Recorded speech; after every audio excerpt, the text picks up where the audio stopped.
In this lesson, you will draw attention to the parts of an engine with solid fill, background fill, and a smooth gradient. Type H and press the spacebar to execute the hatch command. Choose Solid from the Pattern panel and zoom in to the center here. Click this inner circle. I'd also like to create a hatch pattern out here, but if I click here, watch what happens. The inner boundary disappears. So we have to create these separately as two individual hatch objects. I'll close the hatch creation and then do it again. Hatch, click inside here. Notice that the scale and angle properties are grayed out because they're not available. Also, the background color is not available for a solid pattern. Click Close Hatch Creation and zoom out. To make this look more like a piece of metal, which is what it is, I'd like to give it a background color.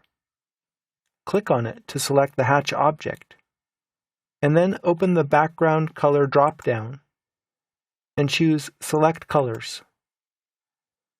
Choose color 251, which is a dark gray, and click OK.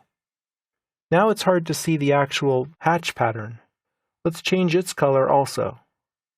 Change the hatch color, select Colors again, and choose a lighter gray, color 254. Click OK. And then close the hatch editor. I'll zoom out and pan over here. Now I'd like to create a gradient in these areas. Open the hatch flyout menu and choose Gradient. This is just like the hatch command, except that it automatically scrolls to the beginning of these gradient patterns. Let's choose this gradient hemisphere pattern and click right here and down here. It doesn't quite work. You see, it doesn't fill this area and it doesn't fill over here, even if you click it. Now I just clicked here and it did something unexpected. So we will have to approach this in a different way.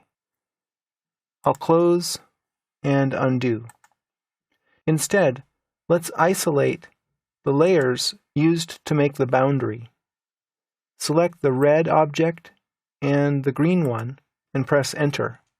Now go ahead and use the Gradient command and select those same objects. Open the Gradient menu here and choose Gradient Hemisphere. Press Enter and you'll see the result. Now let's go back and change the colors of the gradient. Notice that it says it's on a locked layer. There's a little symbol next to the cursor. That's because we're still in an isolated layers mode.